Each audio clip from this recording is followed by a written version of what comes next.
Hey, welcome to Steve McGrath's Basscraft. So this week we're starting a new series about content creators, and I hope by checking this series out it might inspire you to put up your own stuff. So, you know, it's not as daunting as you think it is.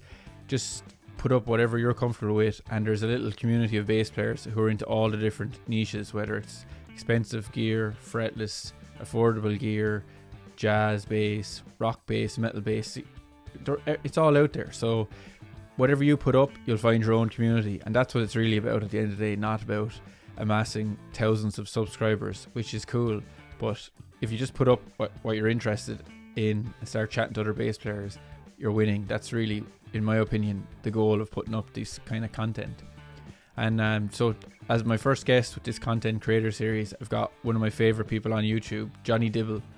His videos are brilliant. He's like covers the affordable gear angle. That's kind of like his niche, but the video quality is savage. The editing and the production, the sound is great. He's a class rock bass player. He's got a great technique with the pick, and he's funny as well. So he has a good sense of humor, which always helps, you know, to keep you engaged. And I think we've kind of really covered everything here. It's really comprehensive chat about what it's like to be a content creator. We covered like the technology involved and just where the ideas come from, and how you keep the drive to keep putting up this stuff, because it does take a lot of times if you want to get those very edited videos. So you got to keep the drive going in some way. Keep sending me the messages, tell me what bass players I should get on, tell me how I can improve it. And I'm just going to jump right in here with Jonny Dibble, and as usual, don't forget to like, subscribe and buy some merch. You've got nothing to bear, nothing to get off your chest. Don't think so. This might be really great therapy though. You never know. You never know. How do I pronounce your name again? Dibble, is it? Dibble. Yeah. Dibble. Dibble. That's that. I never heard that name before. No, it's pretty great. My partner's surname is Bigwood as well, so we've got some like corkers. You should go for the triple barrel name for the kid, like Bigwood Dibble Bigwood. Dibble Bigwood. That's the one. It sounds like a character from Monty Python or something. Yeah, definitely. But all my friends are always like, "You should definitely take her name, though, right?" I'm like, "No, keep my name." Hint to get rid of that Dibble. I'm the only male left, so I can't let the lineage end. Keep it alive. Anyway, how are you getting on, man? What's happening in the world of Jonny Dibble?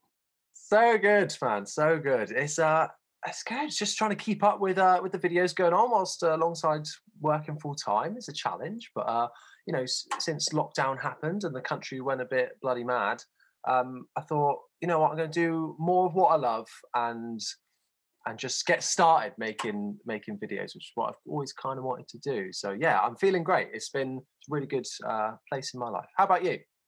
Oh, great. I'm really busy actually. I've no gigs, which is shit, but I'm doing a lot of stuff like at the moment with different kind of music schools and organizations, and doing my private lessons. And yeah, you can't complain. You know, I've wanted to have time to do it for a long time, but you know, the technology gets in the way, trying to figure out how to use all these apps and programs. Every week I seem to have something new in my shed to make it a little bit better. But anyone listening, you don't need the good stuff to make good videos. It's so true. You just got to start. And I like watching videos of YouTubers and anything when they look back on what they started on, and they're like, "Oh my god, look at that!" Last week I scrolled all the way down to the start of Davey 504's YouTube career, and he's like, "Hi guys, let's play something funky," and he's playing like, it was just hilarious to see his progression, and he was actually really good at the bass even back then. Like I don't like all the stuff he puts up, but I think he's a good bass player. Like he can play like. Absolutely. And it's funny, I was thinking about him today actually. It's weird that he's probably got, you know, all these followers and probably does really well off of YouTube, but still plays a sterling music man, you know, not the full fat music man, which I think, you know, interesting that he would choose not to go for the full American made one when he could probably afford it. Yeah, I say he can afford any bass he wants, but for me, it kind of reminds me of in Guitar World magazine or something a few years ago. They had like this clickbait article. They were like, "Is Taylor Swift the new guitar god?" Is Taylor Swift the new Eddie Van Halen? And the answer is yes. Yeah, so when you look into that, what they meant was, is she making kids buy guitars these days as Eddie did back in the day? And the answer is yeah. I have loads of students that are taking up the bass because they watch Davey's videos. So Wow, that's amazing. So certain like bass players in the bass community might slag him and say what he does is stupid or whatever, but it's making people pick up the bass, and that's good in my view. Like. Absolutely, and like it's so different to what traditional bass player content would do, because I've tried racking my brain thinking, oh god, what can I do that's like stand out-ish, but like it's so hard, isn't it? I mean, and he's done it. He's kind of mixed that PewDiePie style in with what he is good at, you know, and yeah, really working. And that's what I do find really interesting about the YouTube space and content creators in general. Is really cool. You only started at lockdown. That was your first. You hadn't been putting up Instagram or YouTube or anything. That was it. You just started. Yeah, just started. Just I've done like. You know, I've done like video stuff before, and I like making like travel like in travel vlogs and things like that. And for my job, I do a lot of video work.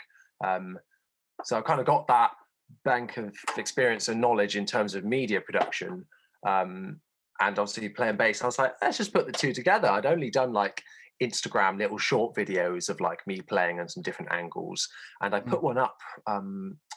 Start of the year, I think in January, I bought my Squier Classic Vibe P bass, and I thought, oh, this would be I'll just like make a little like minute video of me playing it, and I just put it online, and it got a good reception, and like I had people from Bristol and surrounding areas kind of messaging me, be like, hey, do you want to join this band? And I'd be like, whoa, I've never had that before. Really? From one video, you're like, yeah. I was like, I'm doing something wrong. I never get asked to do anything.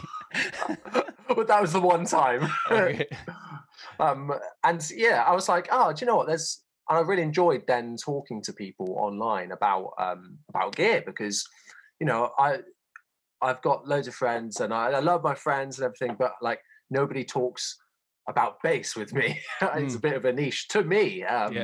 You know, in my circle of friends, you know, I talk guitars and everything to all my musical friends, but not bass specifically. So being able to, I kind of really enjoy talking about that, and I thought, oh, there's such a wider community out here, which previously I haven't really got involved with. And so only since then starting my channel, and I saw an opportunity when I actually got sent a flyer, really old-fashioned, really dated-looking flyer to my house, and it was from DV 24/7, and I was like, what is this? This is ancient looking. And it had all these affordable basses on there. And I was like, oh, that one looks really interesting. And I tried to look for a video for it. And all the videos on it were like either really, really bad quality, or just like they hadn't recorded. They just recorded the room sound and not like the proper recording of it. I know, there's nothing worse. And I think my pet hate is like if I'm on Instagram and someone has like, they're using an iPhone, what's the cost? £1,000 or something? And that's what they're putting their videos up with. I'm like, you could just buy a little cheap interface and make a good video instead of putting bass videos up with your really, really expensive iPhone. But I don't know. That's my own pet hate. I know. It's crazy. It really annoys me. And what's wrong pet hates of his videos? The other thing that gets me is when people, because like I'm not by no stretch a like great bass player. I think I'm pretty average.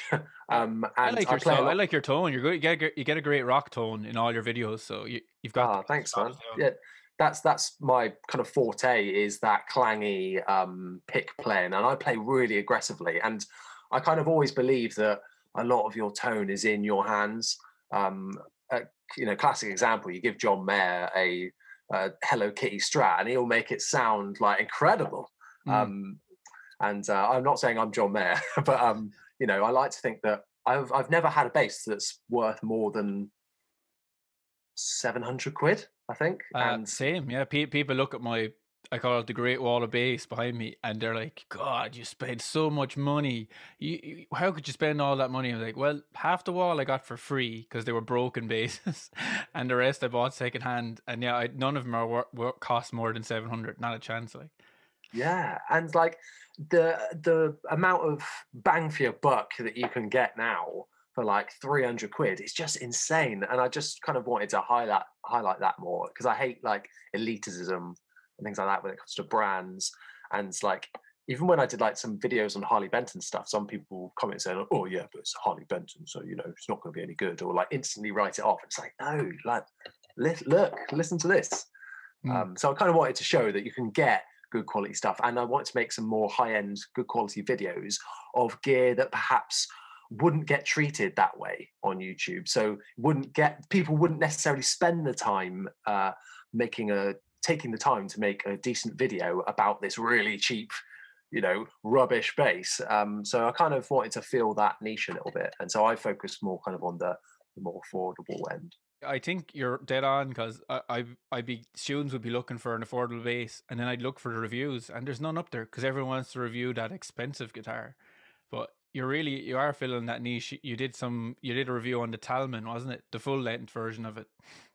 Yeah, that's right. And yeah, I've still got that bass actually. My business model at the minute is to get them in. Mostly, I'm getting these secondhand, review them, and then try and sell them on for the same amount of money. Or if I'm losing money, it's like 20 quid, And the way I look at it is like, okay, 20 quid. That's going to cost me to make that video and to gain this many subscribers. That's fine.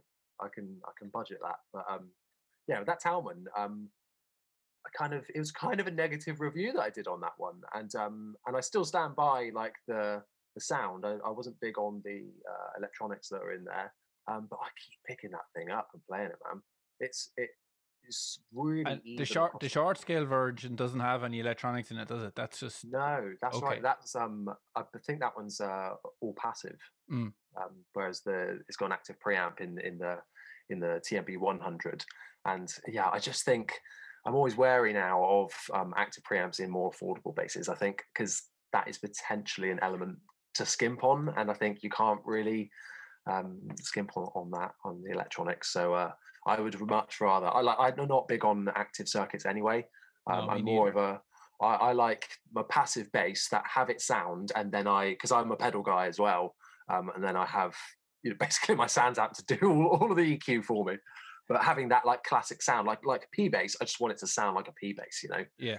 And so I'm a bit hypocritical because one of my number one basses, I just said, it's true, is my Sterling Ray 24, and that has an active preamp on board. But that is the only preamp that I've actually gotten on with, because it's not too hot, and it's even when you turn the bass up, it's not booming at you, whereas I find with some of but then that is a more expensive bass, but I got it secondhand, of course. Of course, yeah, they are a bit unusable though. I have the Sire there, like a Sire, they have good preamps for the price, like, but there's so much bass, you just blow up a speaker, like it's not usable. I don't know, they're always so loud, the active basses. That's just the thing with them, I guess. Like, absolutely, I had that exact bass. I think that might be how we first came into contact. Actually, was about owning that bass, and that a couple of years ago for me now. And yeah, I couldn't. It sounded so good, and the neck on that thing is amazing. It's so thin, isn't it? Yeah, that's my second version of it. The first one had a twisted neck, and I kept it for 9 months, thinking maybe I'm wrong. I don't know how to set this up. But after a while, I was like, no, there's something wrong with this. But Toman just gave me a new one free, no bother. Like after 9 months, so good. Like, you can't complain there. Absolutely, yeah. My other thing is that I can see it. It's haunting me now. I see it in the background. All those knobs. I think I'm done with guitars with loads of knobs on it, because I just get, when I've got a preamp there, a preamp on the pedal board, and then a preamp on the amp or in the interface, on the in the door. I'm like, oh, that's like tone overload. Yeah, I have to admit, I did my first gig with it, with this rock fusion or whatever you want to call it band I'm in, Electric Orfeo. And I literally had on my set list a drawing of all the buttons on the Sire, and I had what I had to have engaged for every song, because like I know I'm just not going to have a clue how to use this thing the night of the gig. Like, that's it. And now I'm all about ease when it comes to gig as well. I want something that's reliable, not going to let me down. And because it's got 2 batteries in the back of that one, hasn't it? Yeah, it's ridiculous, and it won't work if the batteries go dead. So you're just like, yeah. And I found that out the hard way, because during a show it crapped out on me. My fault for not checking the batteries, but they weren't in there too long, I didn't think, and that's what convinced me to sell it in the end, because I was like, I don't want that anxiety before a show that that could happen, because I just got a new cab and I was like, oh, the guy that sold me this cab has done me over. You know, this one's broken. It just died on me. But what in your opinion is the point where people can call back at you? I sold a thing. I'm not going to mention too many details, but 4 months it was working perfectly for me for about 6 years, and then 4 or 5 months later, the guy gets onto me going crazy that it wasn't working. Like, what? Should I reimburse him, or has the point of no return passed by then? Like, yeah, that is a tough one. I've not had it happen to me. I would probably say like a month. Oh, I don't know. It depends how long you've owned it, really. But he started abusing me then, so that kind of ended any conversation. Yeah, you're like, goodbye. Goodbye. I've had your money. Yeah, have your money. See you later. But yeah, no. So you're you do gig a good bit live though as well. You were telling me before we came on air about touring with, was it Cardinal Bay? Was that your original band? Yeah, that was my one of my old bands, probably the longest running one that we had. And some of the members I'm now in a band with now. We've kind of reformed as a new group with some different members. But yeah, no, that was some of my favourite years were just playing in that band. And we weren't anything big, we weren't anything special, but absolutely loved it. Some of the, I had a decision to make when I left college. It was, do I go off to university or study local and stay in the band? And I hear about all these stories that people had when they went off to university, all these great times they had. And I don't get jealous at all, because I wouldn't have been able to go and do tours around only little tours, I'm not talking like big tours of the UK, up and down the country. I'm not about that. I just mean like little local weekenders, and then the odd longer tour with bands, and just the memories from that and just the fun that we had. It's just, I wouldn't change it for the world. Yeah, I was the same. I kind of gave up on the making it and the music, whatever that even means these days. I went to college, and it turns out we did actually study something similar in college. You did animal conservation. Yeah, animal conversation it was. Conversation. And, that would be interesting. Dr. Doolittle job. Yeah, exactly. Yeah, so I went and studied. I didn't know what to do after school, so I went and studied A-levels and B.Tech in animal management for some reason. I don't know why. I literally was thinking this today. I don't know where that came from. So I always surprise people with my degree and what I. And do you still manage animals, or have you left it? Well, yeah, you say that. I careful what you say. No, you want to have a job tomorrow. Yeah, exactly. I've got a cat and 3 rabbits, so technically, yeah, I still do manage the bloody zoo that I've got around here. But no, I work in marketing now, so that's always, and that spawns from music as well, actually, because I came fascinated when I was wanting to make it. Marketing in modern music is huge, and it's it's essential. Like, there are probably hundreds of bands out there with the musical potential to have made it and that have got amazing songs, but if they haven't got the marketing, they're not going to make it. If they haven't got the time and the effort to put in to play the game, then they're not going to make it. It doesn't matter how good your songs are anymore, which is sad, but got to adapt. That's how it works. There's 2 sides to that. Like, before, the record companies were the gatekeepers, but these days the gatekeepers is like, well, it's the internet, but you can get out there if you put in the effort and you have the right marketing on your social media and all that stuff. And while it is annoying to do, at least there's not one gatekeeper, the record company, that says, I don't like your band, even if your band is awesome. But if your band is awesome and you do all the things you're supposed to do, you will get in front of the right people and build up a following. Yeah, absolutely. And it all comes down to, I always think of it as like, nowadays with streaming and everything being so accessible, everyone's attention spans are obviously so reduced now that if I even on say an Instagram advert for a band comes up, if I don't like that music within 2 seconds, I've swiped off. Yeah. And it's that instant gratification, isn't it? Like, if I think, oh, that hook got me straight away, I'll swipe up and I'll listen. And if you don't have that, it's sad, isn't it? Like, that is how people's minds think now. So you have to have that behind you now, because otherwise, and even it comes down to, I'm so guilty of this, it'll come down to a band name, album artwork. I'll see, if I don't like one of those 2 things, if I'm seeing an artist, I don't want to listen to them because I don't like it, and that's so short-sighted. And but that's just kind of how it is nowadays, isn't it? Yeah, you still listen to mainly guitar-based music. You're still listening to all rock stuff. Yeah, absolutely. So bands bands that are killing it at the minute, like While She Sleeps, like I really like my heavy music as well. There are bands. Do you know of them much? No, I haven't heard of them. No, I listen to who have I liked lately? Truck Fighters. Do you know that kind of stoner rock band, desert rock? Yeah. I was liking them. I'm getting into the more like stoner kind of sad boy pop punk type stuff at the minute, with bands like Teenage Wrist, and that's just like totally my bag at the minute. Basically just shitloads of chorus. So lots of effects. Yeah, exactly. That's like distortion and chorus for me, for bass anyway. Like the only two effects that are my like go-tos. And how long have you been playing the bass? You were saying you were in a band already in college, like, but have you been playing since you were really young, or did you come to it? Yeah. So I started playing. Oh, no, I did answer this in a Q&A video the other day, but I can't. How old was I? I think I was about 14, 15. Basically, starting secondary school, probably a bit earlier than that. Then starting secondary school, playing guitar, and I was doing lessons. And I started. This is classic. Like, oh yeah, bassists are just failed guitar players. Yeah, that is legit me. It's happening a lot though. Yeah, well, the thing is, it's more accessible, isn't it? And it's like, here's the guitar. It's more well known, so people often start on that. So I wouldn't say I'm a failed guitarist, just preferred the bass. Well, I'll trump that by saying that Jacko was a failed drummer because he broke his wrist as a kid and he had to play the bass. Well, there we go. Perfect. And that, but do you think he might not have been where he was, if he hadn't done that? So yeah, it kind of all started out when I joined secondary school, and I wasn't getting on with the guitar that great. My teacher one day was like, "Here, try this." And it was the bass because my timing was good, but I wasn't getting the chord thing very well. I think my hands are too big.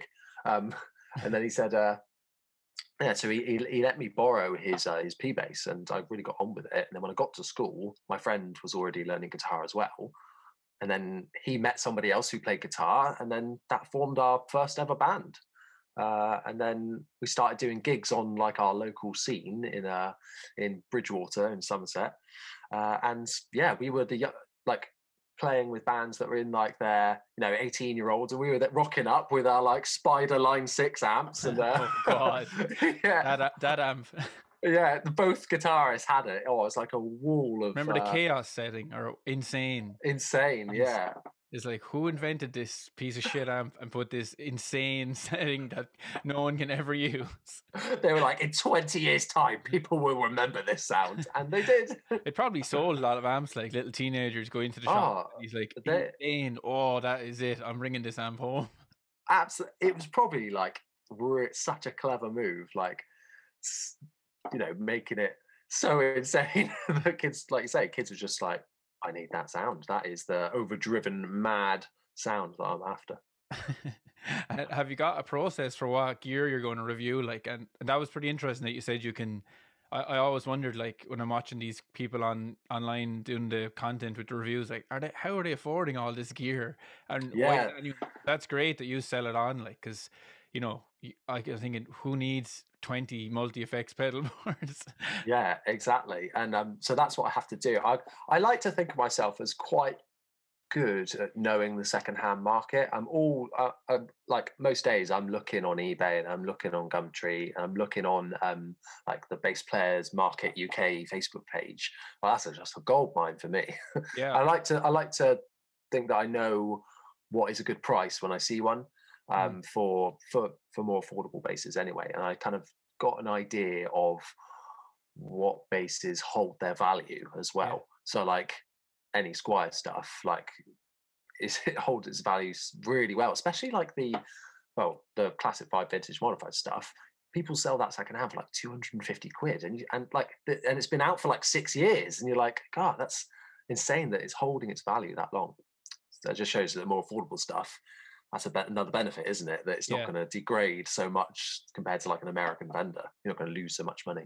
Anyway, I'm getting on a tangent. No, work away. I kind of think of it like I've got some ideas for like what I might want to get in next, or some of it is personal preference. So like if I'm like, oh, I really want another jazz bass, I'll try out some jazz basses, you know. And so my original plan, because I had this Fender jazz bass a few months ago, and that was my number one. And I've kind of been keeping like 3 or 4 basses for myself, for my own like use. And so I'll bring in this bass to review. Do I like this more than my one that I have now? Yes, I do. Okay, well, I'll sell that one on then, and I'll keep this in my arsenal. And then it kind of happens like that. That's my like rotation. Do you get a pain in your heart when you let go of an instrument? You're like, no. Do you know what? The pain isn't until I've let go and said goodbye and spent the money. And I'm like, oh no, I've done that with.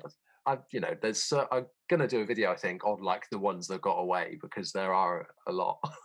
And even that jazz bass. Yeah. Still miss it now. Was it a square jazz bass? Was it? No, it was actually a Fender. So I had a Fender Jaguar bass, which I loved, and I ruined it when I bought a jazz bass because I wanted a maple fretboard neck for it to do like some mods. And I ruined when I swapped the necks over, and I ruined it. It needed some work, and I didn't put the time into it. It wasn't. I wouldn't say I ruined it. It just wasn't how it didn't play how it used to. And I thought, oh, it'll be great with this neck, it'll be fine. But the neck wasn't as good, and so I just sold on the whole thing and kept the jazz bass. So it was a jazz bass, Fender jazz bass body with a Jaguar neck. Oh, cool. So yeah, it was best Fender neck I've ever had. Really, really thin, full scale, but really, really nice and playable. Yeah, I had a Jag as well, and I kind of regret selling it, but I do this thing when I'm playing, like Les Claypool strummy thing, and I kept turning the bass off because it has all them buttons up the top. Oh, I on see. The Jag's like, this is no good. I'm going to tape them buttons up, and you know what? Fuck that. I'm just going to say it. But it did look amazing, in fairness.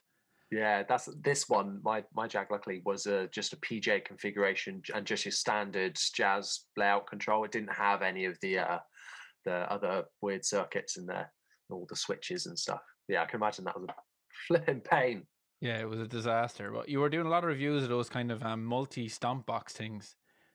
Yeah, so the first one of that, because I was kind of thinking of jumping on that trend of like cheapest thing on Amazon, that type of thing. So that started off with the Sonic Ache, Sonic Bar, Boom Avenue combined stage effects for bass. That I don't know how you say that. I repeated it in the video. Now it's just like ingrained in my mind forever. And then actually a local guy to me sent me a message, and he actually bought one of the basses I've reviewed, and he was like, hey, I've got this pedal, which is the Vailton one, which I did recently. He was like, do you want to review it? And I was like, hell yeah, send it.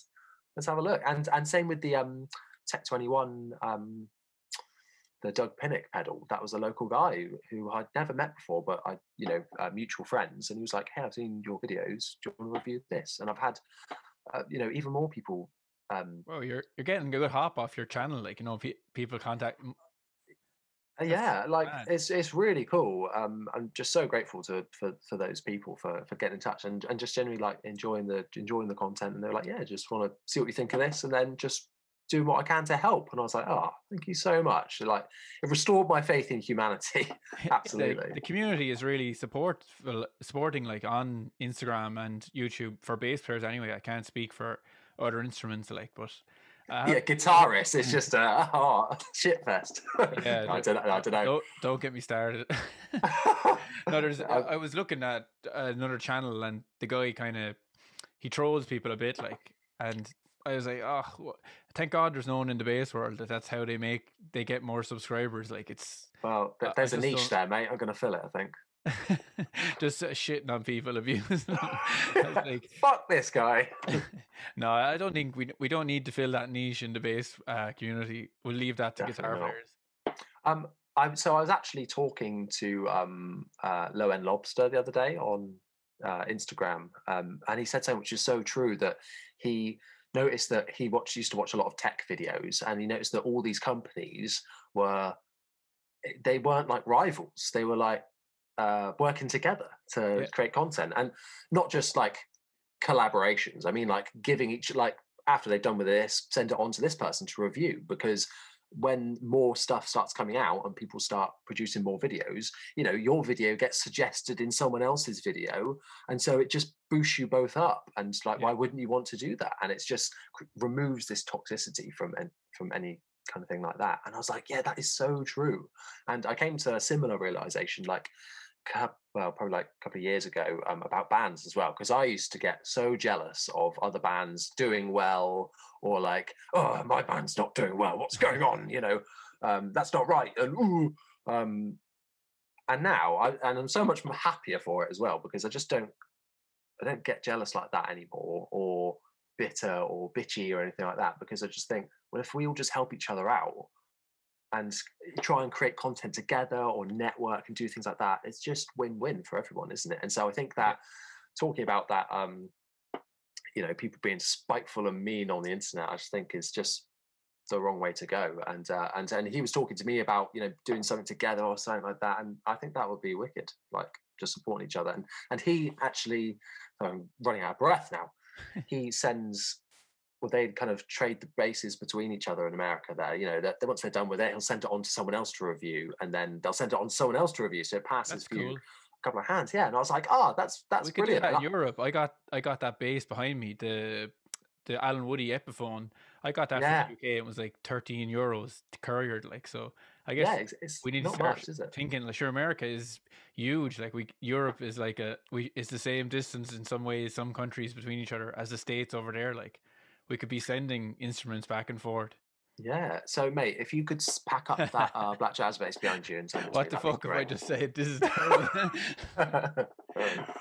Yeah, that kind of collaborative thing on YouTube, I think is great, and I think all for it in any kind of community on YouTube. I think it's just because, like, YouTube drama is just like, it's just so petty, and I hate it. So yeah, spread the positive vibes, I'd say. Yeah, and even myself, I do react to, like, yourself and the other guys putting up stuff, but not in a way like fuck them. It's in like, he's killing it, I need to start putting it, because you get lazy, like, and I'm like, I see your editing especially made me think, oh, I need to up the editing game here, and just go on YouTube and look up some tips, you know, for Final Cut Pro or whatever.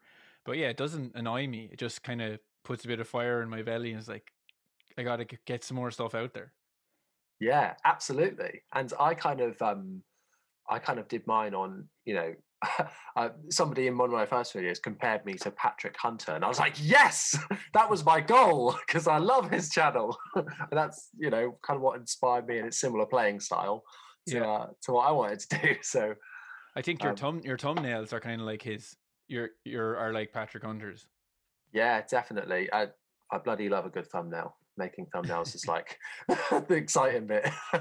Obviously, this episode, I'm kind of doing it in little series, and this is part of the content creators part. Like, so it's okay to get nerd out on stuff like thumbnails and all these other things to do with creating. That's why people will be listening to this. They want to get the thumb out, you know, and learn how to get their own stuff out there. Because I'm always getting asked by people saying, "Oh, how do you do it?" And it's literally, it's a dumb thing and it's a cliche, but you just have to start.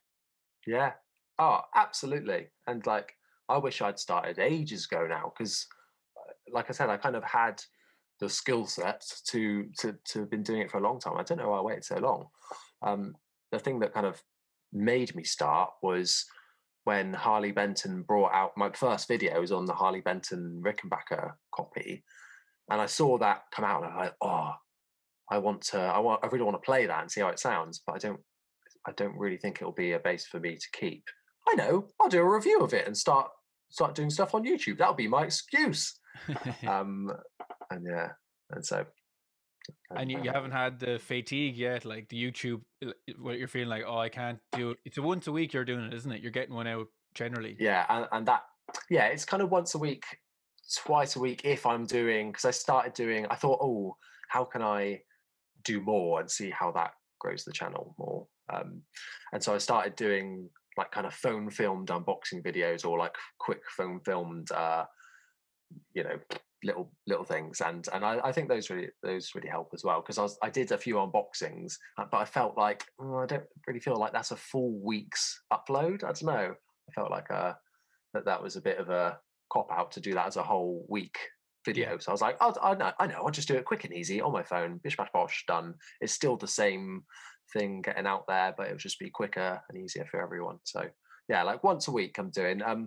It's gotten harder recently because I don't know how some people do every day. Oh my, well, I suppose they pay people to edit. It's but, so time for anyone who hasn't done these videos. They do take a long time. Like that's the thing. And you think about like musicians as well for YouTube. It's not just the recording and editing. You've got to write the music, record it all, bounce it all out. You know, there's another element in there essentially, which takes up even more time. But yeah, I haven't got the fatigue yet. Like I said, it is getting busier. Roughly, how many hours would it take you to do a video? Like, don't freak people out too much. No, I was gonna say, probably 8 hours, maybe. Oh, that's pretty good. Well, although is that quicker, just that's quicker than me. That's quicker. I would say that's just the editing. To be fair, I would say another 2 hours. I'd say about 10 hours for a video. Yeah, because it sometimes it depends if I've got like a track to draw on. So if I'm writing throughout the week and I'm like, I'll use this part of this song that I've written for the outro for the next video or something. Or if I'm, or if I'm like, that song that I wrote a couple of months ago, I'll use that, for the ending. But if I've got to like write a whole new outro, because that's my kind of structure at the minute, is like just bass and drums for the intro, just bass for the like the middle part and the tone test, and then for the outro I'll do a full mix. I was wondering where the songs were. I wasn't sure if they were from your band, or are you just recording all the parts for those? Yeah, that's just all me. That's just all right, me. Deadly. Yeah, no, I don't think the band would let me embarrass them.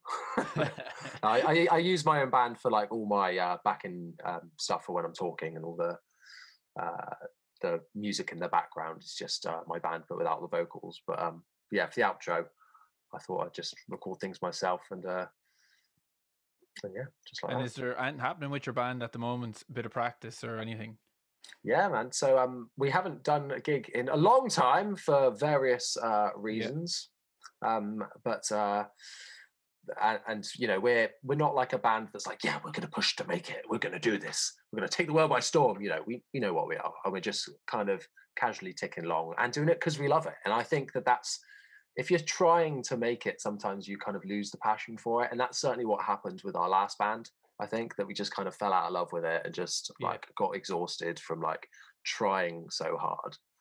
So with this one, I'm not saying like, we don't give a fuck. Like, I'm just saying that it's just more casual and doing what we like. And so it's been a much happier environment. I'm painting it like something went horribly wrong in the last band, and it's way happier this one. Look, if you dish the dirt, I can cut it out. It's grand.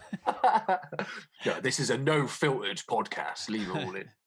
But, no, I think that's important. Like when you're younger, you put all your eggs in the band, and it's just stressful, isn't it? Like it's nice when you've other things in your life, and the band is fun, and you kind of. I think you're more passionate about it then, aren't you? Like.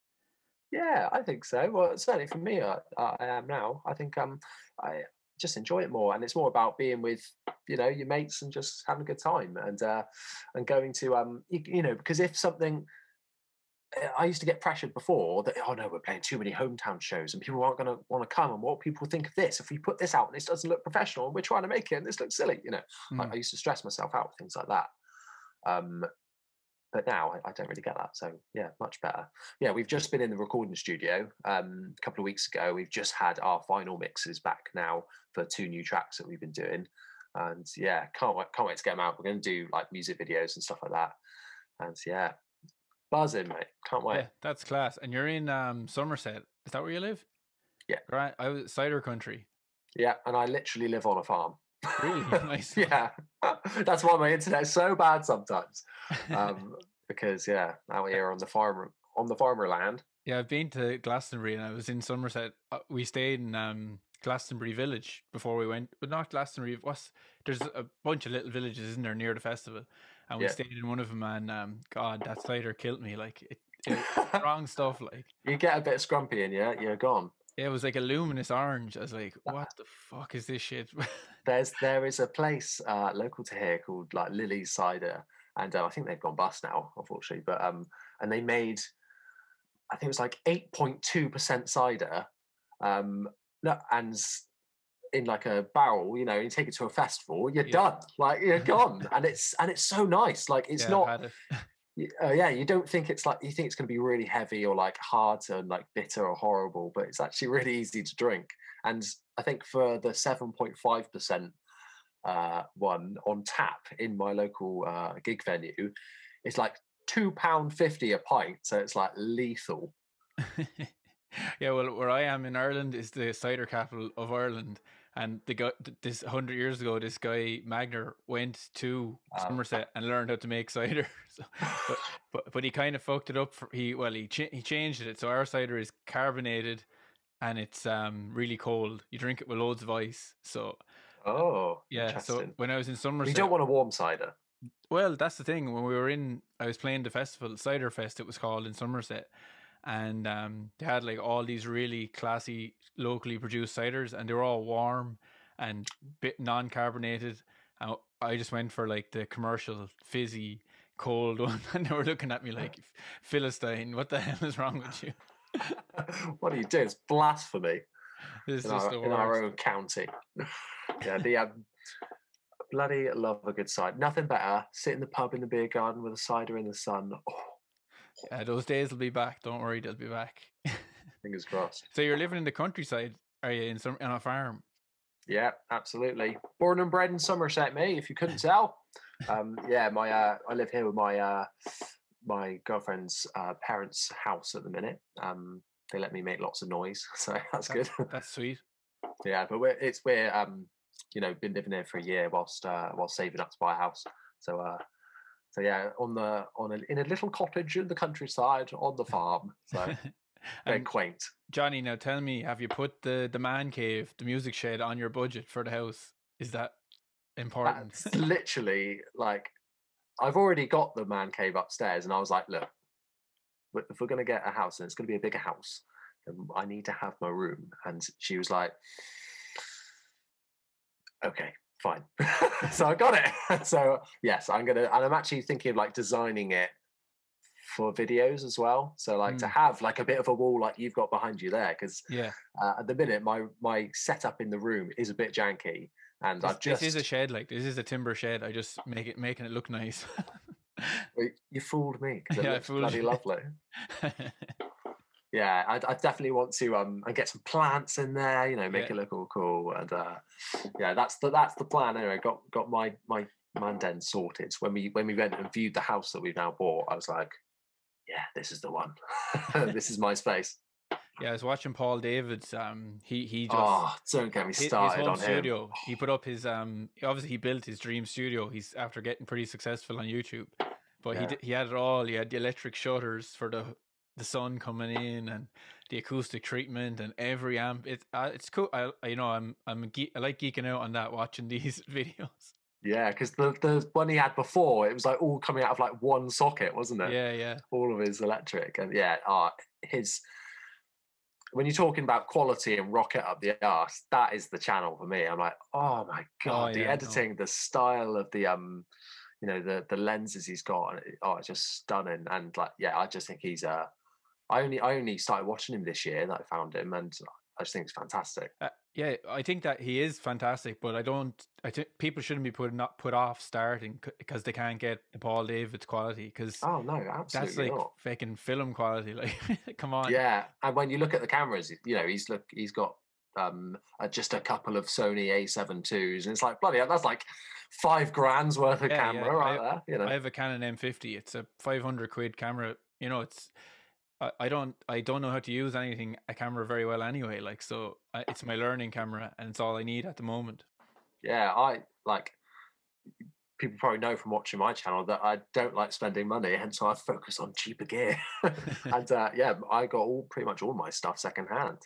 And you just got to literally get what you can, get started, because even if you like with editing as well, some people are like, oh, I don't know what I'm doing. Well, you just got to start and make it up as you go along, and then you kind of work out your routine, what works for you, what you like, and then you kind of you start working out your own style. I think you can't go about copying someone's style too much. You know, my editing style is nothing revolutionary, and it's not like I'm saying that I've found my own style, because it's pretty classic YouTuber editing. I would say, like, you didn't start asking people to slap like yet, anyway. So no, that's it. I was trying to think of like, oh, what can I say is like my thing for your man Burltown is saying tap like now, and like, oh no, we need to come up with one. I feel. Yeah, I had a few, but I don't know. We'll see. Like, you just stroked your beard, stroke like. Well, yeah, I mean, stroke like no, but yeah, I do think you have to find your voice with the video editing, but it depends on what you're doing, really. Like, if you're educational, I don't think the video editing has to be as savage. Like, if you look at like a channel like Jim Stinnett, have you ever seen him? Real Bass Lessons. Oh, that rings a bell. He's like this Berkeley College teacher, and he just has the camera. It's fine quality, no fancy editing. He talks. He doesn't put up any tab, and then he just at the end he just goes, "Play along with me," and he presses play on his laptop, and he has a few hundred videos up, and the content is awesome. Like, he's doing Motown, jazz. I've learned loads of stuff from him. So like, really just find your own way of doing it. Absolutely, and I think it's got, like I say, it can change the vibe completely. And you know, whenever we're making films in work for my job, you know, we always say that, you know, a bit of music can go a long way, and that if you like add a bit of dramatic music to something, like you might think something when you're recording something, oh, this is a bit dry, or like this is a bit gonna be a bit rubbish, but then you add a bit of bouncy music on there, and it like lifts it up so much. So you've got to kind of match what you want to get out of it in the editing style as well. For me, I'm quite energetic when I'm passionate about something, and so that kind of jump cut style kind of suits it, because I'm quite fast talking, but then I do this is why the edit takes so long, is because there's so much of me going oh yeah, and this, you know, it's quite erratic. So so that kind of suits it, and thank God, because if I had to do it in like one take, I couldn't do that. No, I don't. I was watching what's his name, Anthony Fantano, another guy who does the album reviews, and he does the quick cuts. He's talking, and then you see a cut, and I was like, hey, he's not doing these in one take. He's cutting the shit out of them, and then now I've started doing that. I just leave the camera rolling, and I just keep talking, and then when I'm editing it, I'm just chopping it all up, make some kind of coherent message come out. I think it's totally about your audience as well, because, you know, going back to that idea of like instant gratification, people want it now, you know, and just want everything in your face and don't want to have to wait around for it. That is a way of making it bam, bam, bam, bam, bam, you know, really quick. Here it is, you know, and you're instantly jumping, and it's grabbing your attention all the time. Whereas if you've got slow talking bits of pausing, if you've got a younger audience, you know, then it's not going to retain that attention, and that retention is really important. Although interesting, I was looking at my analytics the other day, and it's not like my demographic at all. It's actually a bit older at the minute, but I think that'll change when I reach some more people. But, yeah, are young people playing the bass? Is there a lot of young people these days picking it up? I'm not sure. Like, yeah, that's the thing, because a lot of people, you know, when they get to like 20 or something, might start playing because somebody needs a bassist, you know, and that's how a lot of people start playing. They're guitar players, and somebody needed a bass player, so they just started playing bass. That's another pet peeve, though, is when you can tell when it's a guitar player playing bass, and you're like, oh no.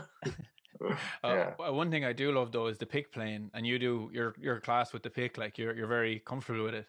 And people will be shitting on the pick playing, but it's actually hard. It is hard to do, and it's a really cool sound. Like, and I've been getting better at it myself in the last few years. Like, I purposely have a few songs in our set in the band that make me use a pick, so that's like 10 minutes practice every night. Yeah, that's just always come. You know, that's always been my go-to sounds. Like I said, I love that like clangy, trebly, punching through the mix bass tone.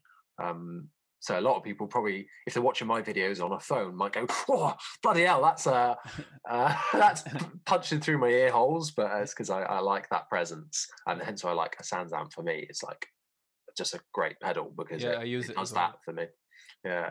Yeah, that's a good point though, to mix for the phone, because often I'll have something mixed here on my speakers, decent ones, and I put it on my phone, like, oh, I can't hear anything. That's awful. So you do have to mix for phones, really, like.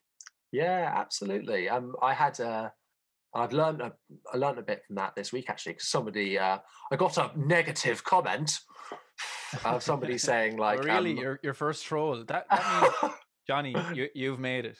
You've made it in the YouTube world. You've got haters. Yes, thank God. Can't have love without the hate. The balance. I'm still a virgin. No hate yet, but I'm sure I'll be your first. Don't worry. you fucking bastard. Yeah, I'm still. What did they say to you anyway? Oh no, they were just like, microphones barely muted. And I was like, bastards. So but then I listened back and I was like, yeah, actually the music was way too loud, like in the background. And that's because, and when I was mixing through my speakers, sounded fine. I could hear it absolutely fine. Play it on a phone, of course, you're not getting those deeper, richer sounds. You're getting the high end stuff. And so, yeah, it was a bit drowned out. And so, yeah, that was kind of a learning curve for me.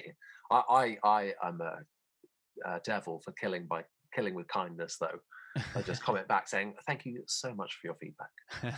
Yeah, I'd be the same. I don't want to engage them. Like, it's just, you get nowhere with it. Like, yeah, and like it's a learning curve as well, because like I will be the first to admit I'm not a tech person at all when it comes to electronics and things like that.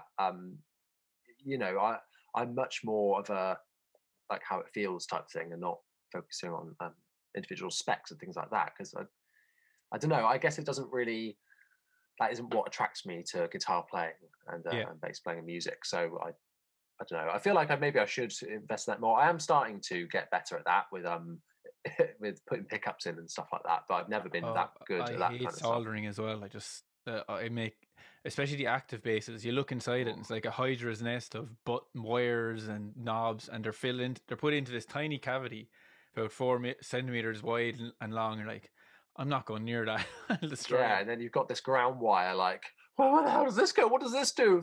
And then I start going on forums, like, what if I haven't done this? What do I do? You know, there's a whole level of anxiety. That's why I've got some new EMGs, and I bought them because they were solderless.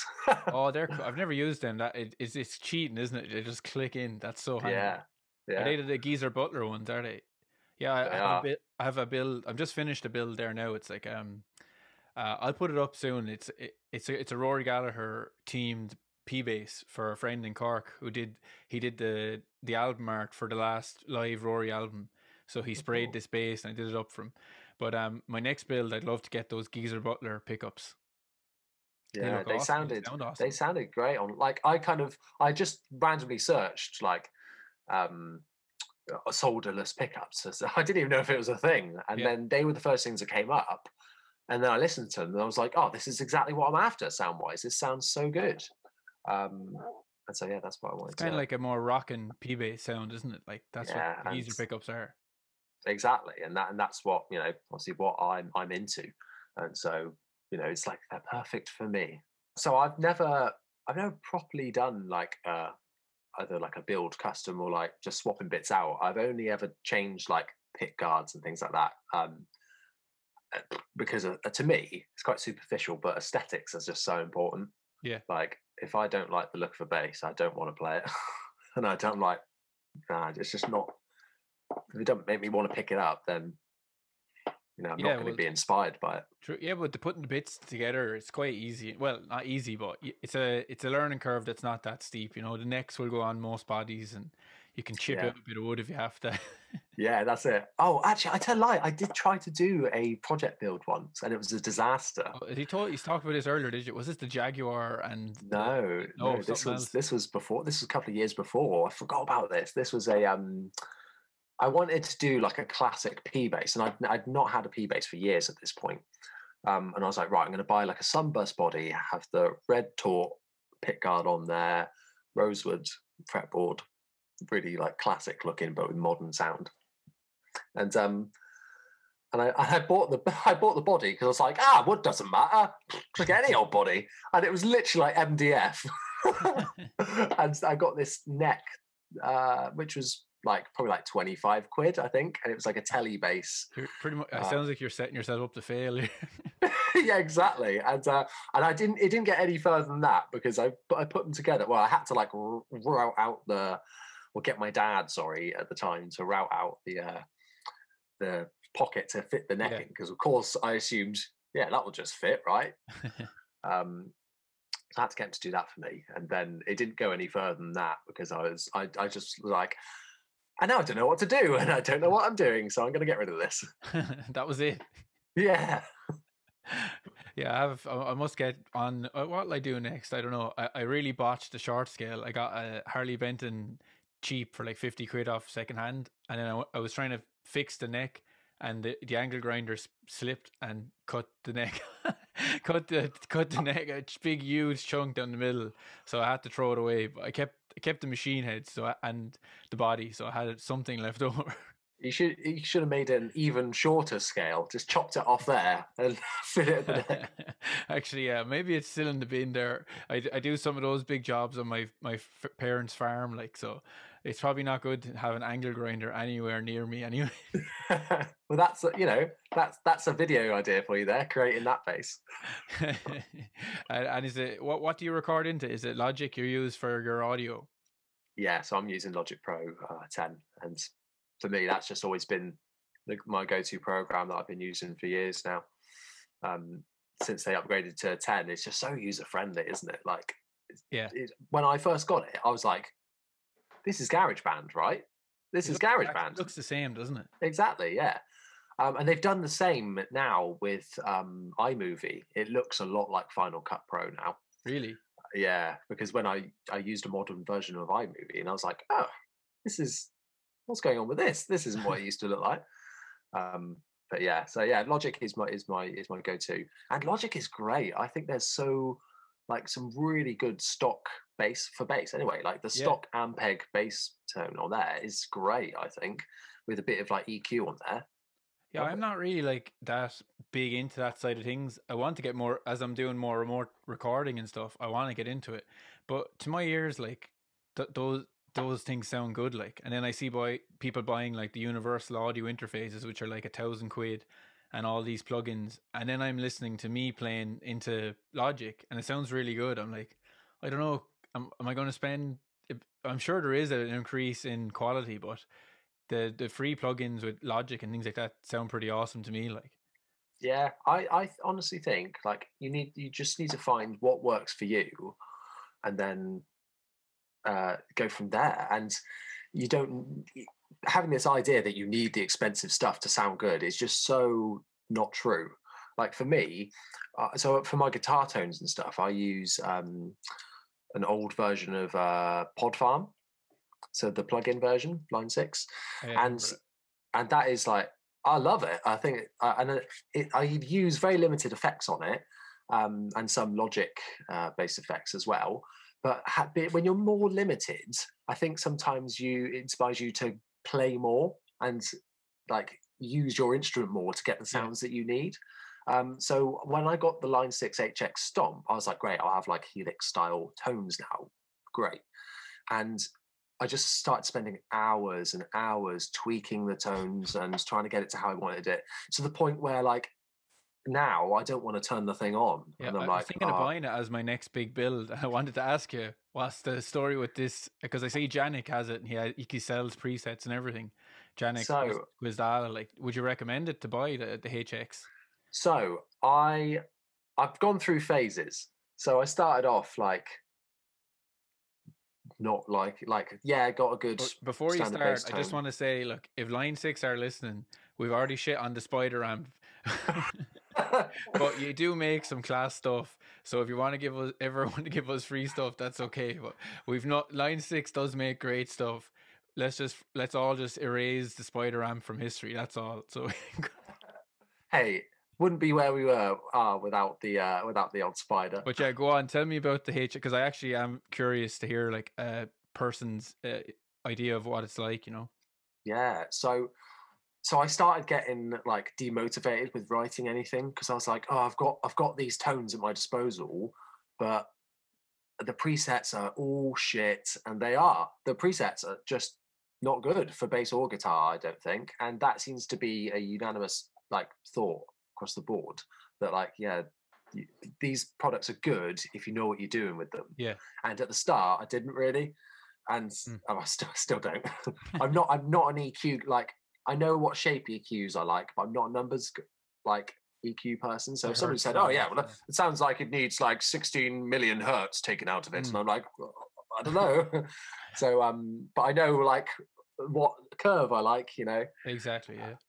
So what was I saying? Oh yeah, so I was getting a bit lost in it all, and I was like, oh god, this is so demotivating, and I don't want it. It makes me just, so I just started going back to Pod Farm for like guitar stuff anyway. And then I was like, oh, can I really justify keeping this if I'm going to use it just for the bass stuff? Oh, I don't know. But then my initial idea with it as well was to get rid of my bass head and have that as my head, and just buy it's Electro Harmonics. They do this power amp pedal that the guitarist in my band Nova Mora, he's got the Line 6 Pod Helix, HD. No, not the Helix, the one before that, I think it was, before they had the Helix. And it sounds great, and he's a phenomenal player, so obviously he makes it sound really good.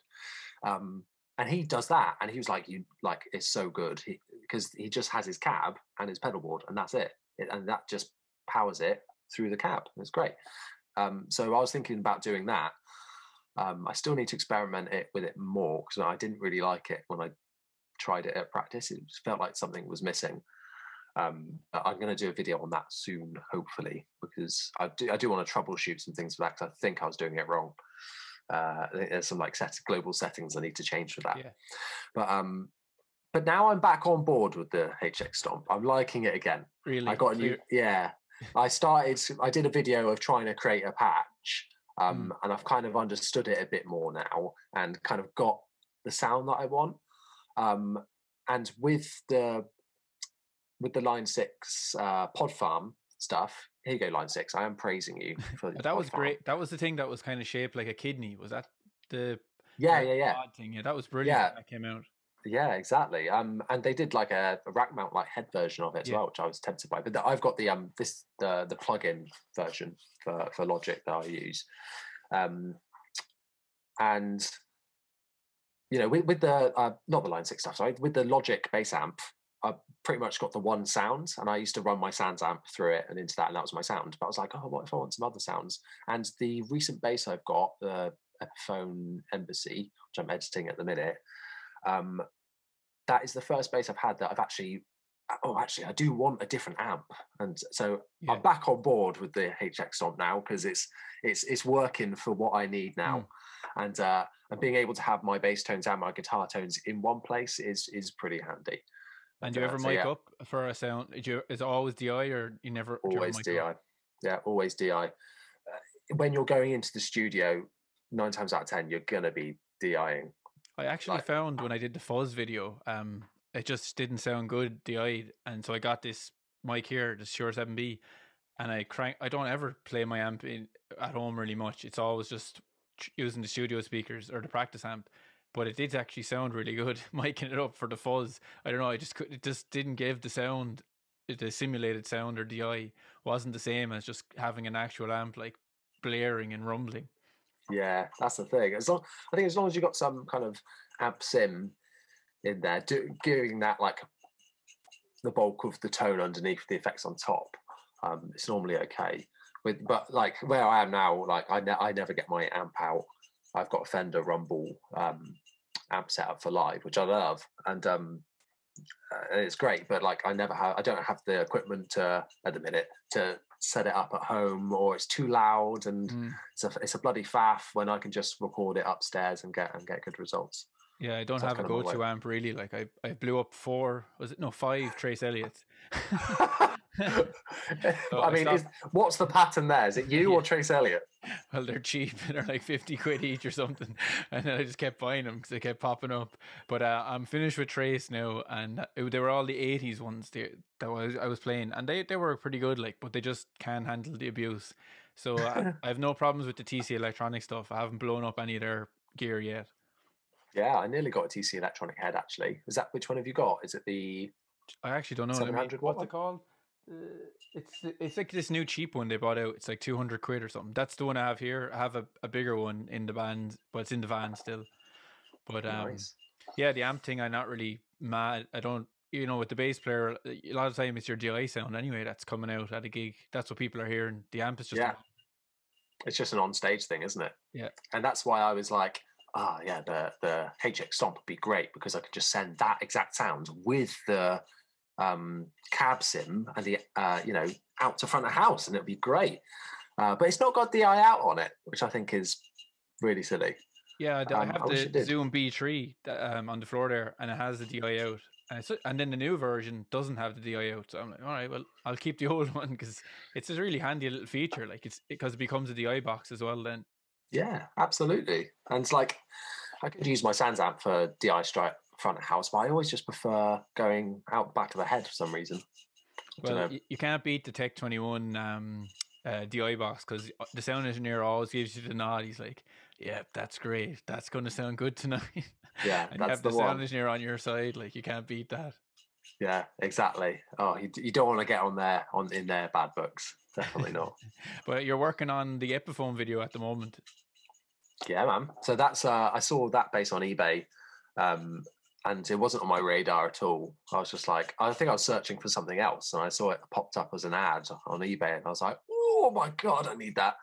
I knew of the bass before, and they're not in production anymore. So in the video, I say like, and it's been modded, this bass as well. So I'm kind of like, it looks lovely. It's really cool. Yeah, that's what attracted me to it. Like I said, looks are very important. So I just decided to bite the bullet, pick that one up, and see what it sounds like. And yeah, it's a roaring machine. That thing, really, really cool. It's actually decent. It was worth them. It'll be staying. Well, at the minute, yeah, I do. I changed my opinion. I changed my mind quite a lot on what I'm going to keep. But yeah, at the minute, it's staying. Yeah, I have my wall is full, and that anything more has to go. Like I sold a Music Man sub 5-string there on Sunday, and I didn't really feel bad. I didn't like the sound of it at all. Like, but it's a really good bass, and the fellow who bought it will get a use out of it. But for me, the strings were too close together, and I don't play 5-string. And I have a square 5-string with huge string spacing, which doesn't feel weird for me to play. So. See, that's I kind of feel like because I've never owned a 5-string, that might be my next thing, to be fair. And that's what I'm always worried about. I'm like, do I want something that's going to be a massive change with this huge neck, or do I want something that's like that Music Man? Because Music Man was always my first thought with a 5-string. I was like, yeah, because their necks are great. Yeah. So I'll go for something like that. So it's interesting that you say that because I'm not sure. Yeah, well, actually, whether I get on with this. I just found it there. I was doing this musical. I got asked to play the bass, The Wedding Singer. It's a musical based on the film, and the score actually has like it says on it. Where the hell? I haven't opened this now in nearly 2 years or a year and a half, but it says on the score with 5-string. So I was like, when I got the gig, then I was like, oh well, I need a 5-string. But I'm so like that, but I'm like, well, I got asked to do. I've only done like one wedding before, and I was like, well, if I do weddings in the future, probably going to need a 5-string, right? That's an excuse to buy a bass.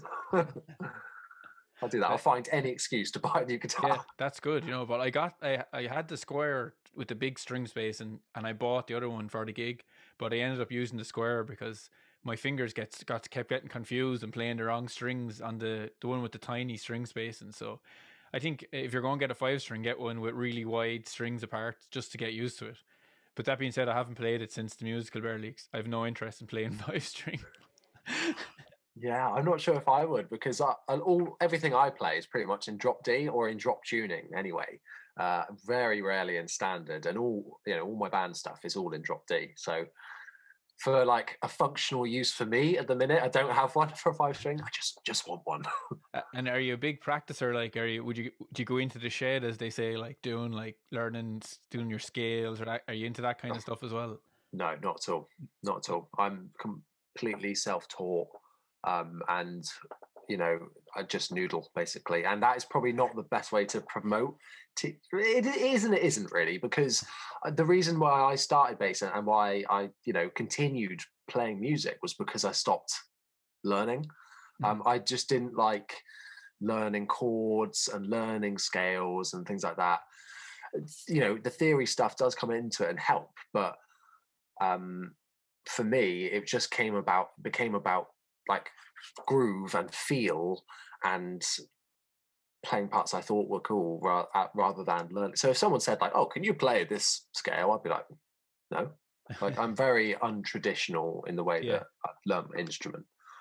But that works for me. And if I don't want to learn something that way, then I'm not going to do it. So I just want to do what. Like there's room for every type of bass player, really. Like, and you've no plans then to put up like this is educational stuff on your channel? I don't want anyone to look at my channel and think, "Wow, I really learned something." No, I don't think so. I think I just want to be myself, I think, on the channel, and I think that transparency is actually quite valuable. I've had a lot of people, not loads of people. I've kind of created this little community now of people which I absolutely love talking to, like-minded people, talking about gear, talking about bass and everything like that, and having a laugh with and things like cool, that. And that's brilliant. It's so nice. And so I don't really. It's this whole relationship with social media as well. I think a couple of years ago, I used to really care what people thought about me, and like, if I'm putting up a picture of myself, I'll take 1 million, and I'm going to pick the best one, and just be so critical of myself. And I think it's so unhealthy. I'm not saying anything new here. This is all well-known stuff. But for me, I kind of came to this thing where actually, I use social media a lot. I'm glued to Instagram, but I think I use it in a healthy way where I'm not like, I'm not looking at something and going, "Oh, I wish my life was like that," or I'm not portraying a version of myself that isn't true on the internet. And so I want to keep making the videos the way that I, while still filling that gap, I'm still staying true to myself. And on Instagram and stuff like that, like I'll be a fucking idiot, and like post disgusting pictures of myself or things like that. You're very real on it. You're there hugging your bunnies or your rabbits, like you're not afraid, and your cats. You're not afraid to show that side of yourself. Exactly. And it's just being a weirdo, and people seem to react, and I talk to people even more, that way. I think it just is more real and more. It kind of breaks down that barrier as well, because I think it's less, not less intimidating, but like I don't know. It's just I just feel more true to myself, and I think that's a much healthier, and I'm so much happier for it as well, and doing that. And that it's very easy to slip down that route of social media and thinking that, oh God, I've got to live up to the expectation of what I've put of myself online and how I've betrayed myself. Whereas if you portray online that you're a fucking idiot, then you feel great about yourself. When in real life, you're not like that. Set the bar so low, you're never going to go below it. Exactly. So yeah, I just being yourself is just so much better. And even when it comes to like the content that I produce as well, I've definitely got a mindset about it in terms of what I think people want out of videos and why people might want to come back. Because if I'm just sat there playing something and reading off a spec sheet, like that's another nitpicky thing for me. When I see videos and they're just reading like, "Oh, this one's got this wood and this specs and this." Who cares? Like, exactly. I can go and read that. Yeah. Like, I don't need you to tell me that. I want you to tell me your opinion of it, how it makes you feel, and I want to be entertained, and I want to hear it. So, and I want you to be real about it. So the more real you can be and be yourself, and the more authentic, I think people will latch onto that more. And I just think that's, I don't know, like a reason why some people have stuck around and smashed that like button. You know, I think. But you can't really watch the likes either, can you? And the subs, that's a very bad hole to get into. Seeing how many you have every day, or you just gotta just keep doing it because you like doing it. Enjoy the journey, if you want to say that, like. Exactly. Like, you should always set goals for yourself, but like, not numerical ones, I don't think, because then you can start getting bogged down in it and getting disappointed. And it's nice when you pass the landmarks, like 100 subs, 1,000, whatever, like, you know, but you can't really get obsessed with it. But it's actually what you said. It's about like building a little community, like, and if you're putting up stuff and people are commenting, that you've already achieved the goal of being involved in the base social world, or whatever you want to call it. Like, that's the idea. Put up stuff, people engage with it. That's it. That's all you really want to achieve. Well, for me anyway, that's what I want to achieve. And it's a way of enabling, because I love gear. Like I said, I'm not a technical person, but I love gear, and it's just a way of enabling that as well. An excuse to buy more stuff without spending a ridiculous amount of money. Actually, I'm tempted to post this to you. If I don't do a review of this pedal in the next month, I'll post it to you. But you have to send it back to me. I'll come to Somerset. It's just a cheap fuzz that I bought on Amazon. Well, I shouldn't shop on Amazon, but look, I needed something and it was the lockdown. But it's what's it called? Donner. Have you ever heard of the brand? Yeah. It's a Donner fuzz seeker, and the octave is kind of an octave up the extra switch. It's a fuzz octave pedal for guitar and bass, and it sounds awesome. And it was like 20 quid. Really? These tiny little knobs on it. It's so weird looking. Do you know what? That is the thing I'm talking about, right? So look at those knobs. They're exactly the same as the one on the Velton and the Sonic Cake, Sonic Bar, Sonic Boom, that bass. That one. It's the same. And what's with these knobs? Like, lads in China making these pedals, it can't be that expensive to increase the footprint of the knobs. Like, they're tiny. Like, they're like little Smarties or little sweets. Like, and like and they glow up. Like, oh my god, they blind you and you can't see where you're twiddling them. But this sounds awesome. I have to do a review soon, and if I don't, I'll send it. You're the man for the review. Yeah, man, that would be awesome. It sounds like, I keep saying with these, does that have just an octave up, or is it octave up and down? Only octave up, but it's not. It's weird. It's hard. It doesn't sound like it doesn't really blend in. Like, it's like a full octave. It just adds a little bit of weird resonance when you click it. It's hard to describe. It's like, I have to describe it with funny verbs and stuff. Like, it just adds this kind of overtone octavey thing, but it's not. It doesn't sound like a full doubler effect. You know what I mean? Yeah. I'm making myself clear as mud. Music adjectives are like my favorite. Like the ones that. Yeah, exactly. Like the words that I try and think of, like, to try and describe a sound is insane. I tell you what. Have you heard of the guitarist Yvette Young from the band Covet? Oh yeah. She's class. Yeah. I think she's. And she plays a Talman. That's her signature model. Yes, it is. Yeah. The way that she talks about music is so inspiring and so interesting.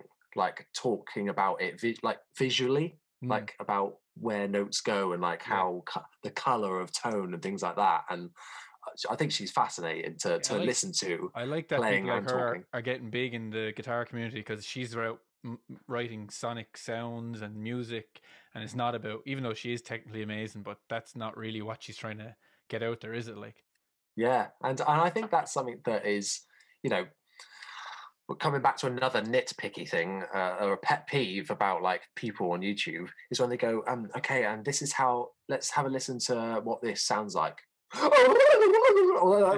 Let's happen. You're like, well, that's useless to me. Sometimes less is more in those circumstances, which is why I can get away with being shit. You're definitely not shit, man. Thank you for the sympathy. I was very hard on myself when I started making them. I'd be in the shed for 2 days trying to get the perfect take, but I'm never going back to doing that. It's warts and all now. It's going up there. Absolutely. I'm like yourself. I didn't start doing the content to get paid to do it. I was just doing it because it was fun, and it kind of made me get out and play the bass. Like, I do practice a good bit, but I'm more about creating bass lines and sounds with pedals, and good excuse to buy gear. Let's be honest. Exactly. We think alike. I think we covered a lot about the content creation there, and so if people want to find you online, what's your what you call it, URL or that kind of thing? So if you go to Davey504, that's me actually playing in the background. No, so Johnny, I can't. You're about to get 9 million subs. I can't believe it. It's insane, isn't it? Real voice reveal. Here. Real voice reveal. I'm actually from Somerset. Yeah, real face review. Here I am. Yeah, you can find me on Instagram at Jonny Dibble and YouTube, /C/Jonny Dibble, however those URLs are. But yeah, Jonny Dibble on all the platforms, just my name. Okay, just you thought you were about to be allowed to go and get a cup of coffee, but I forgot to touch on something there. Any interest in going on Twitch? Because that's kind of like the zeitgeist at the moment, being a Twitch guy. Yeah, do you know what? It's things like Twitch and Discord that I don't know anything about. Somebody invited me, like somebody started up a Discord for me the other day. What's Discord? I don't even know what that is. Me neither. It's basically like a social chat place where I think you could do live chats with people, and you can just like, it's kind of like Reddit in the way that it's laid out and the text comes out. I still don't really understand it, if I'm honest, but somebody like a lot of like big YouTubers have it. And text, like it's just sending. Yeah, I think so. Yeah, it's just I still don't get it. We sound like someone else gets here. What's that? Yeah, I know. Where does that go?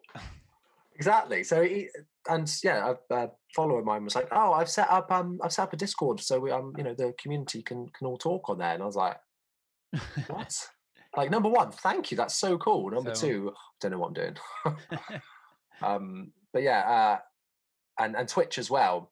I do want to do some like live stream stuff, but because I did a video on like looking at like going online and window shopping on Andertons and like seeing what I could get for like £1,000, and it was a cool video. Like I liked doing it; it was really fun. But I think it lends itself more to a live stream, and I was like, oh, I'd love to do that kind of thing, but I don't know. Is the audience there for it yet? I kind of feel like, let's build the YouTube stuff up first. I definitely have. You kind of have to get in now, like while it's the new thing. So you're probably better. That's true. So I actually do want to do the Twitch, but I don't have time at the moment. I have to just get stuck in and do it, because someone was saying it doesn't work really well on Apple devices. I'm not sure, is that true? If you're on Windows or Apple. But I'm on Apple, so yeah. But I'm gonna have to get into the Twitch thing as well. Like it sounds like fun, and there's a few, Janik and Jamie Lewis, Evan Marion, a bunch of those guys are starting to do it now, and it seems to be going really well for them. Like there's like a big community who are interested. Yeah, it's definitely something that I need to look into, I think, because I think it could be really cool. I think I just get nervous going live. Said not a one take person.